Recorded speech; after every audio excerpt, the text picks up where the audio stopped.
What's it like being a grandparent? It's the fun. best. It's fun.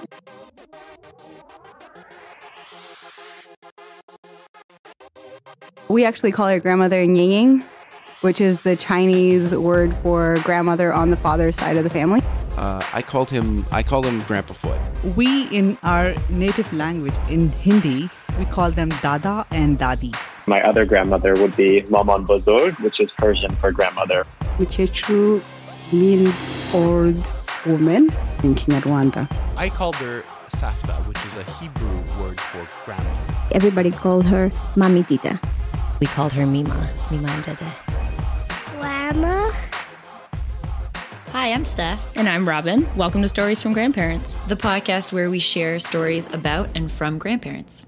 This is one of my favorite episodes we've recorded so far. And when I had the idea for the podcast, this is really what I imagined, is grandchildren interviewing their grandparents about life stories and life events. However, it ended up being a bit more challenging to recruit grandparents than we anticipated. And if you, dear listener, have a grandparent that you would like to interview, please contact us at storiesfromgrandparentspodcast@gmail.com. In this episode, Natasha and Wei are interviewing their grandmother, Bernice. You may notice that you'll hear a couple other voices because Natasha's dad, Graham, and our producer, JP, jumped in to ask some questions of their own. My name is s1e2 Sim, and I am the grandson of Bernice Sim. And joining me with this conversation is my cousin, Natasha. Hi, my name's Natasha Sim. And we actually call our grandmother Yeng Yeng, which is the Chinese word for grandmother on the father's side of the family. So we'll be talking to Yeng Yeng today. So I guess we should talk about Yeng Yeng. Yeah. Hi, Yeng. Hi. So I can give a few facts, I guess, about you. So you're recently turned 85, born in 1933, April 4th. And you were born in Montreal, but moved to Ottawa when you were 8. And as we alluded to, our big family. So she had 3 boys and 2 girls and 6 grandchildren.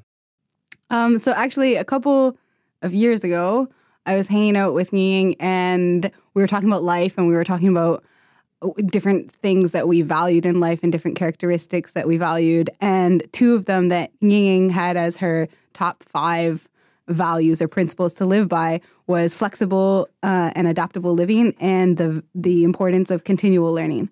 So those are things that I think are really carried through to me, and I know my sister, and I know your family as well. So what are your top 5 values? Top 5 values in life and why.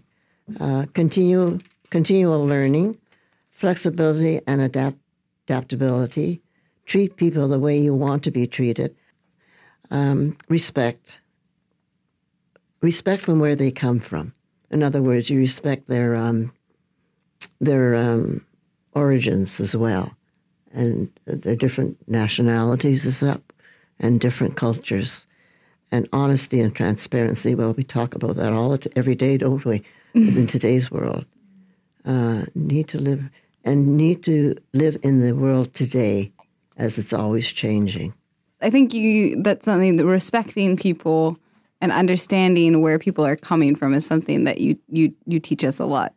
So I wanted to know a little bit more about why you think those values are so important. And did your when your parents came over from China, did they also feel that way? Or was it something that you learned separately from them? I don't think my parents felt that way about it, because in those days when you're coming over, when you immigrate, you don't have time to analyze. You do what is absolutely necessary. So as we were discussing, I think it's more intuitive, and you just did what was necessary. Whereas today we tend to research everything and balance it out, the good list, the bad list. So I think my parents probably did everything intuitively. But they were both very intelligent people, street intelligence. They were not highly educated. I don't think either of them finished high school. But they had a good, very excellent work ethic, as most immigrants do. And my father came over, and I don't know, he came not equipped to do anything. He was sponsored by relatives. And so he became, I guess the most I remember about my dad is he became a chef in a very wealthy family in Montreal. So actually, he had to learn everything from scratch. So this is why I think the learning part comes in. He didn't go to Cordon Bleu. He didn't go to Algonquin. He just learned by intuition. I'm sure he read, because you didn't have, the podcasts for TV. So he learned how to, and my mother learned the same way. My mother actually was a seamstress at Eaton's in Montreal. She was a wonderful sewer. She made bridal headdress, hats, and she continued to do that in her own life. She made all my clothes, I think, until I went to university. So I didn't know how to shop. And she crocheted. She was excellent with her hands, but she was also very nurturing, and she was very supportive of my father. In those days, you just supported each other. There wasn't any debate in your mind about am I doing more of my share or less of my share? So I think from that point of view, the learning part was intuitive. And as I said to the children, I feel that that's the way I learned too when I was younger. And just looking back now, that my learning process has become more analytical. Not much fun. I think the other way is more emotional. So that's the learning part. And what about flexibility and adaptability? Well, it comes naturally, I think, because if you're going to be learning, you're going to have to be flexible. And I think too, you just roll with the punches. My parents did anyway. And I think I did that too when I was younger, because my father moved to Ottawa from Montreal, not having, he wanted to open a restaurant. And the people he worked for really didn't want him to leave. So he stayed an extra year, and they invited the children and my mother to live with them. And it was such a big house that we had a portion to ourselves. My brother and I had our own bedrooms, which we never had before. And they had 2 gardens, and we were delegated 1 garden where we could play and do whatever we wanted. The laundress did our washing and ironing. It was really a wonderful year because we learned how to, we learned a lot from these people too. They were very engaging people. And but my dad wanted to open his own business, so he came to Ottawa and bought into a restaurant, and he eventually bought over the whole restaurant. And the short time that he was alive, he did very well. My mother was able to live comfortably, not extravagantly, but comfortably, because he died at the age of 48. And he came in his 30, I think he was 37 or so. And how old were you? When I came to Ottawa, I was 8 years old. How old were you when he died? When he died, I was 23. About that, I think, yes. I just finished university. And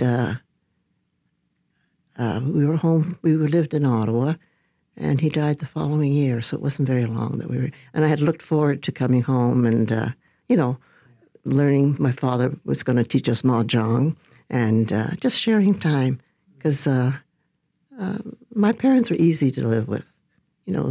They weren't demanding because they were too busy. That's the other thing. When your parents are busy, they put a roof over your head, food on your table, and warmth in the house, and you just carried on and tried to be a good girl. Yeah. Yes. I remember you told also a lot of stories about your times just hanging out with Yaya after the kids were out of the house. You did a lot of trips together, and no, it was before that, because after the children left, he had his accident. Oh, okay. Because the year he had my husband was a quadriplegic at, I think he was 51 maybe. We were hiking in the Adirondacks, and they have old, like the lodge we stayed at was over 100 years old, and they had bunk beds that were made by hand many years ago, and they were not standard. So he fell out of the top bunk bed and injured his spine. I think he was 51. So he's a quadriplegic for 30 years. And he was home all the time. He did go into respite a couple of times in the last couple of years. But he was home. We were able to manage it at home. But, I think that's a brilliant example of your adaptability and flexibility. I consider that a lot. But it wasn't just adapting to that, but you had to adapt to everything every year. Yeah. Because things changed every year. And the last 2 years were very difficult. But, you know, the boys were really, really a big help. You know, that's a perfect demonstration of continual learning and adaptability and flexibility because you learned how to do everything, as you said, from scratch. Yeah, that's right. Every day. Yeah, and his doctors used to say to me that you know how you're supposed to, when you get older, take a language, pick up a language or pick up music or something. And the doctors used to say to me, you don't have to do that, Bernice. You know, you learn to... sort the medication. Sort medication. You have to be a secretary, all his medical appointments. Insurance broker. Yes. And also, I learned how to tube feed him because he had to use a tube feeding, which took a lot of adjusting because I was always afraid he was going to starve. You know, well, food's very important in our family. Very important. Yeah, and I couldn't. One morning, I couldn't get it to work at 2:00 in the morning. I had to call the emergency, and a young man came, and he was so good. I thought he was an engineer; he could get the thing working, but he was actually a physician from Korea, and he told me that he had a family to support, and this is what he did because he didn't have time or the money to apply for a medical exam, you know, to take the medical exams. And I admired him too because he taught it so much better because he was very articulate in a foreign language. Yeah, it was that, and then you know a lot of other nursing things that, And the doctors used to say, "Oh, you should have been a nurse." And I said, "If I wanted to be a nurse, I would have been a nurse. I don't need all this. I don't need all this." Yeah, it took a lot of adjustment. Yes. Yeah. At the beginning, he could use a walker and walk a little, but I remember he was walking around with some help, and we would play cards, and he would move the cards and play checkers and chess. And he was very good with he played games with the grandchildren, and we baked cookies at Christmas. Remember? And he would help with the baking of the cookies. And my mother, after a stroke, also baked. So we had purple cookies. Yeah, all kinds of cookies. Yes, with a little cherry on top. Yeah. So that was a big adjustment, and and one of my daughters took her own life, and that was a big adjustment too. So and that's what I mean by being adaptable. You have to somehow carry on. Yeah, you're definitely an inspiration to, I know for myself and my sister Jessica, and I know you guys as well, why. But you just are constantly able to adapt so seamlessly. It's not easy, but it seems like you don't put any effort into it, which is very inspirational. How do you feel people treat each other now compared to before? It was easy. Everything was easy then. You know, if you were a kind person and didn't try to, you know, have arguments, everything was easy. Do you think that's changed? Yes, I think so. I think so. I think so. Why? Well, I don't think we look after each other the way we used to. We're much more cautious. I think it's the world condition. We were talking about that today when I was out for a lunch. A friend, one of the women had seen she's a nurse, she's seen a bicycle accident. And her nursing instincts came out right away. She took him home, because it's right around the corner, and tied him all up and cleaned him all up. And then she wanted to take him to the hospital, but he wouldn't go. And as the process proceeded, she felt he was sort of schizophrenic. She's a nurse. And it turns out, from her conversation, that he was on drugs and so on. So that was, I said, she said that it was very stupid of her to do it. I said, no, that's the way we were. That's the era we were born in, that we cared about people. But now, I wouldn't have taken him home because now he knows where I live because he has come back to her. So now she's saying my children are telling me I should really get more security around the house. If you want to treat people well, if you want to treat people the way you want to be treated, to me that's sort of, I think that jumps out at me more. Which comes back into your respect theme. Yeah. Mm-hmm. So do you think that people today don't do that as much as they used to? Or? No, I don't. I think it's more what's good for me. And what can I get out of this? Will I make more money? Will I get more happiness? Will it make me stronger? I think it's more, society is more, that's the way it was brought up. Find yourself. Find yourself before you do anything else. And I think we've gone overboard on that. Because while you're finding yourself, you're neglecting other people in some respects. I think that would be it. I don't know. That would solve a lot of problems. There's a sense of community that yes, that maybe very is, supportive. Is different now than it was back in the day. Yeah. I think the world's like that. I'm not saying it's just the small communities. I think that's the way I feel. However, what was it now? Change the flexibility. So you have to change with the times. I think this is it. And I also think you have to be constantly learning about new things. Well, the bicycle lanes. Well, they're confusing to me because they're there and then they're not there. Not that I'm cycling. I'm the driver of a car. So this senior driver's course came up for $26. So I just took it in the fall because I felt, I don't know what the roads are like now. So I took that course. It was just 2 weeks, and it was, I think, 3 hours each, just to familiarize myself with bicycle etiquette.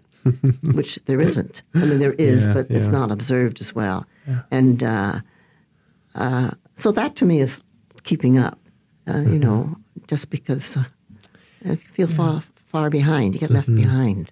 Yeah. Well, you're definitely the most advanced grandma that I know. Yes. You definitely keep up with the times a lot. Actually, Yeng got her iPhone, I think, 3 years before I did. And when I was buying my iPhone, she actually told me, Natasha, you should really wait until the next model comes out. It's coming out in 2 months. You should really wait to get the iPhone 6S. I was like, how do you know this? But you're the only grandma I know who's on Facebook and checks email. I check Facebook. I'm not on it, but you are. You have an account. I know, but I don't use it. I never write on it. Okay, but you're the first grandma. Whenever she goes inside, if we go out even for 15 minutes, as soon as we get inside, she goes to the computer to check her email. And the phone, too. And the phone. But what makes you stay so up to date? Like, why are you always interested in some of the questions you ask? I don't even have the current answer. Like, Yeng will often ask me questions. Oh, what do your friends think about this newest legislation? And I've never heard of it. Like, you often are way more up to date than any of us. Well, I do watch politics on TV a lot. Oh yeah. And I read. I think those are only two things. Well, and I like talking about stuff like that, You have internet at home. You have faster Wi-Fi than any of us. Than us,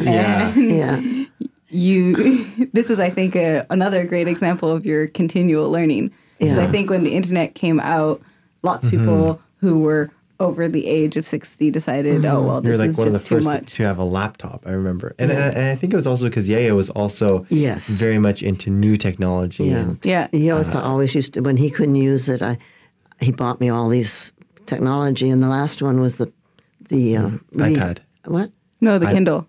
The Kindle. Oh, the Kindle. And I did ask him, don't buy me any, because I can't do I don't know how to do all this stuff. But you do. Yeah, but it takes, it's frustrating. I have so many things to keep up, so many things to charge. One of my favorite stories, though, is when you were driving with your friends to Montreal or Toronto. Yeah. And you got lost or something. You couldn't find. This is like 9 years ago. This was 9 years ago. So it was probably about 5 years ago. So what happened? Well, it was your generation was driving. My, I guess she's a niece-in-law. She was driving. She was driving around Montreal. She was getting lost. We were coming home. And so I just said to my phone, I said, take us home. Siri, take us home. Take us home. And it was on there. So I said to Joanne, I said, I think we can get out of this mess. I said, so do this, do that, do that. And 15 minutes later, we were on the road. I was so smart. That to me is another example. Like, I didn't know you could do that. And one thing you tell us, I just looked at your phone and said, take me home. And she took you home, and I didn't know you could do that. I didn't know that either. Until that. I was just lucky because we still were driving around there.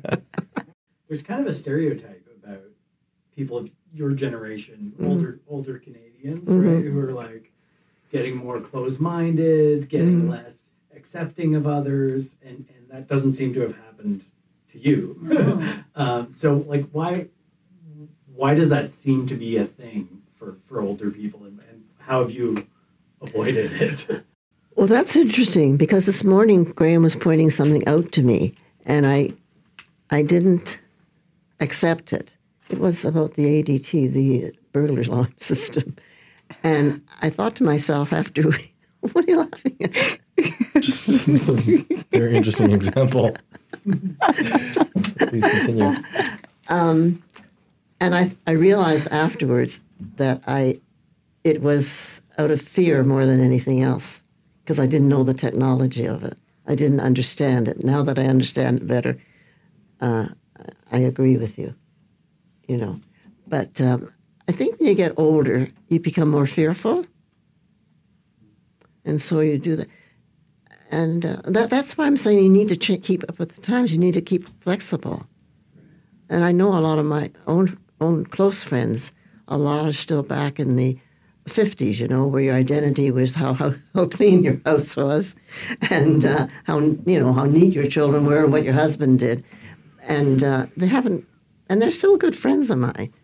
We don't talk about those things because obviously I'm not going to tell them that they're stuck. but we have other things, But I have to be careful because they have feelings and they don't realize this and they're happy with what they're doing. You have to respect them for where they come from. That's right. So I do believe you live by these principles. And we never, Natasha, you've written these out with Mom in the past, but I hadn't really done that type of thing. And when we wrote them down a few days ago, and I reflect on situations with Mom, respect. Like I think, you could have someone. I'm always fascinated when you have somebody. There's so many people coming in the house, and especially when Dad was a quadriplegic in the house. You were always very interested in them and their story, and you always made it a point to try to understand them. And when the Pearson left the house, and they were in some type of service industry where there's a guy fixing the phone or there to help Dad change or whatever it was, I always felt that they left feeling better about themselves. But I also felt that they left and you had learned something. And you accept those people into your life. You had to clean several. You've gone through many cleaning ladies over time. Of course, that's just natural over so many years. But one year I come home and one of them is playing bridge with your bridge group. So you found out this lady played bridge, and all of a sudden, instead of doing the cleaning, she's playing bridge with your expanded bridge group that you've had in place for many years. Yeah. So that's just an example of respect, of learning about people and respecting people, and bringing those people into your life, because somehow you added value to their life and they added value to your life, and it's sort of you found a common bond, no matter who they were. Oh, I'm going to go out of here with a big head. You should. But also, I think that comes down to family as well, because I think that you're always really interested in everything that the family is doing, and and individually, we're not just the grandkids. Like you make us each feel very special, and you're really interested in learning about what we're doing, even if it doesn't make a lot of sense sometimes. And balancing all the different family priorities and bringing us together every year. Yeah. I don't think we would be here without you holding us together. So thank you. It's not supposed to be an admiration society. This is supposed to be serious interview. No, but you This is teach very us so serious. much, and I love talking to you. Do you have any last minute advice for your grandkids on particularly how for to your live? grandkids? Yeah. Oh, I think you're doing fine. What else can I ask? I really do. All of you. What about other grandkids that might be listening? They too are doing well. Yeah. Yeah. No, I really mean that. I'm not bragging, and I'm not trying to appease them either. I think they're all doing well. But do you have advice for grandkids in the world in general? I don't know. I just think you have to be flexible. You have to, go with the punches. And assuming all the basic good habits are there. We talked about honesty and all that. I'm assuming everybody has that same basis to start with. Yeah. Mm-hmm. I can't really give any pearls of wisdom because I think you already have it. We love you, Yeng. Yeah, I love you too. Mm-hmm. Thank you for listening to Stories from Grandparents. If you have any interest in submitting stories or if you want to participate on the podcast, please send us an email at storiesfromgrandparentspodcast@gmail.com.